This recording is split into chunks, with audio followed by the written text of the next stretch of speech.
I've just found out that the barge we were waiting for this morning wasn't our barge. Our barge is coming tonight. And so, how do I feel about this? Well, our boat should have been here on the 14th of August. It's almost the 14th of September, so it's almost a month late. And we've been told repeatedly the boat's on its way. And so what it feels like, frankly, is just one disappointment after another. How do I deal with it? Not well. So I wish I were more optimistic, but frankly, it's grating on me. Just the waiting and the waiting, and knowing that we have to be back by the middle of October because my teaching starts. And so I'd hate not to be able to finish the race. That's not what I want. So we're still waiting. It's not a surprise. We've been waiting for a month now. The current idea is, as soon as it gets here, if it gets here tonight,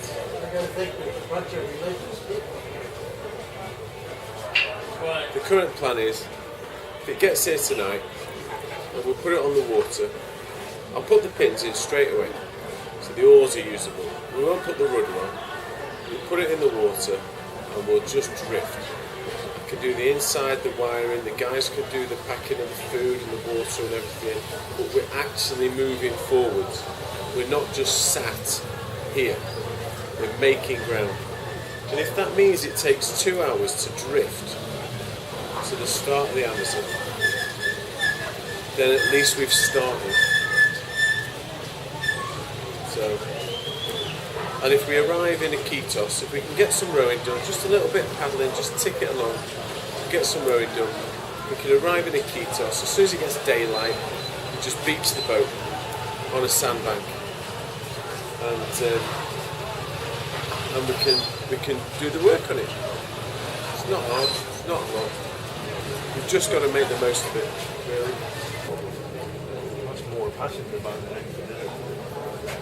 So the boat's just arriving, and well, we can't see the boat on it, which is a bit of a worry. So hopefully it's inside. They sold it along the way. It doesn't look like it's there. It might be. That doesn't look boat shaped though, does it? There's stuck a tarp on it. Is that it? What if the boat's inside? They've got to take everything off to get the boat There's out. something that's got a tarp on it on that side, on the lower deck, on the bow. It's inside. That's all. You know what? We'll find out soon enough.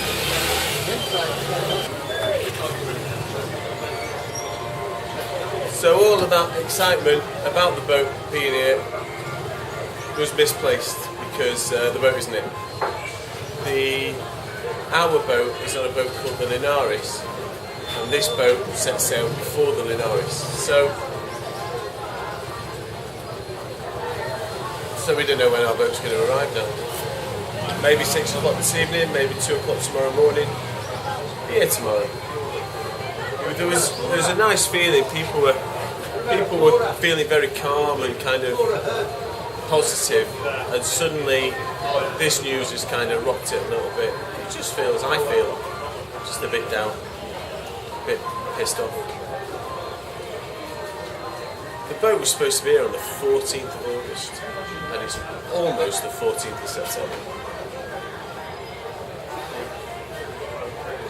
So, that boat there, theoretically, is holding our boat. Willie! No, he's unopened.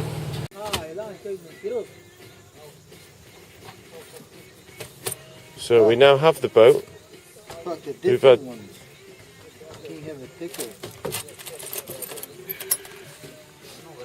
we are a well-oiled machine at the moment. I've just got the electricity working, which was a bit of a worry because the fuse had blown on it. Hey everybody, boat arrived last night at 2 AM and we've been working on it non-stop since. It's currently 6 AM and we're nowhere near starting point, but we're probably an hour's hard work away from it. Just got to get a few bits done. Steering wise, But here's where we're at so far. Mark and Murillo, and all our gear out on the side. Anything you want to say, Murillo? Fantastic. We had a major problem in the night. The boat's on the mud bank here in Naughton. We're working on it, and Patty was stood on the boat doing some work for us. She's been helping out endlessly, and the boat rolled over. We told her not to stand on the right hand side of the boat, but the boat rolled over, and she's twisted her ankle and she's been rushed out to hospital. And I really don't know how I feel about it, because she's done so much. But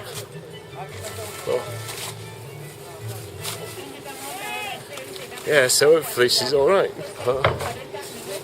It's just her ankle, but it's just a bit of a shit when she's done so much for us. So. He's moving, go pull it out. Ciao!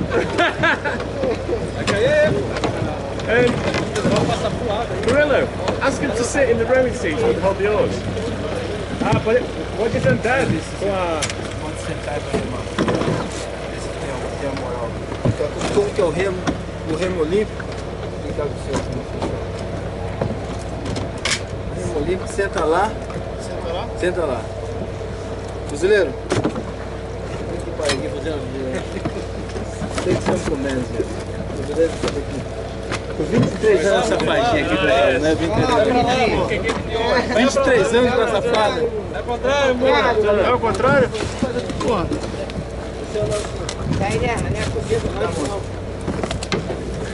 é o nosso timoneiro. O terceiro vai aqui na mão. Ah, o terceiro? Pô, vão 3 de cada vez? Remos aqui. Tem uma semana que a gente tá viajando. A gente parou em Tabatinga 2 dias, né? Hoje é o nosso quarto, sétimo dia remando. Legal, né? A gente vai até Macapá.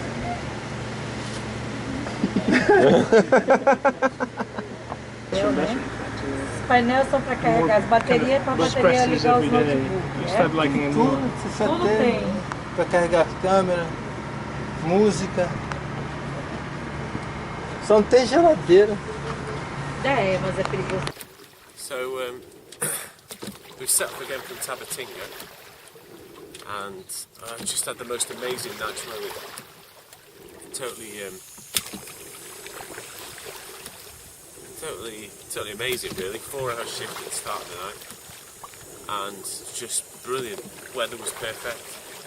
Just little wispy clouds in the sky, and the breeze, just a light breeze, which kind of was weird. It alternated between hot and cold.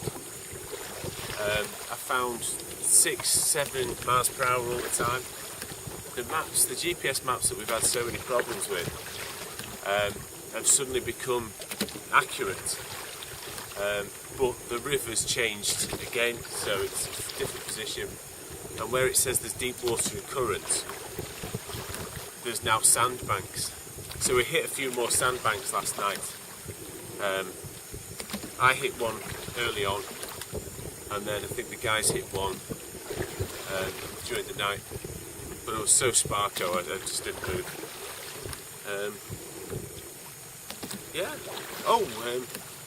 Early on in the evening, we've been told we're not allowed to row at night now. It's completely forbidden. So we rowed through the night, because we set off at about 4 o'clock from Tabatinga from the naval base. So we rowed through the night. Very early on, we heard a speedboat, a really high-speed speedboat coming, and it had a light on it, and it had its searchlights were searching, and it looked at us for a long time. I just zipped through, and then there was a second one followed it. And we've heard lots of stories about pirates, and the only pirates we've met yet have had the title of shipping agent. So it's but in the back of your mind, think, could there be a bit of truth in this? And but thankfully no, there wasn't any. It just cruised straight through. We have been warned about specific areas on the river, and we're going to time our road to go through the day there. Since stopping in Letitia and Tabatinga, we've been a couple of nights in a hostel, and we can really kind of evaluate our physical situation. And I'm all right. I'm aching and tired, obviously, as you'd expect, but physically, kind of, I'm okay. Murillo's suffering with itchy feet, athlete's foot. That's quite kind of uncomfortable for him. And Mark's also suffering where, in fact, Murillo's suffered from nappy rash first. He was the first one to break out the nappy rash group. And Mark's now also suffering with his derriere. But touch wood, so far, I'm doing all right.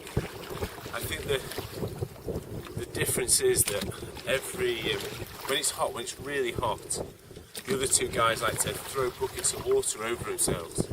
So of course then you've got wet lycra, or wet body, if you're rowing naked like Mark spends most of his life doing. I'll try and get some footage for you. If you've got wet lycra or wet skin, and that's constantly rubbing against the seat, then it's going to cause irritation. I think that's what's happened. But it's a little disconcerting. Mark's sat in front of me now making himself a coffee. It's a little disconcerting when you see Mark walking around with his trousers halfway down his, wrapped around his todger. So it's like rosy bum sticking out as he tries to air it.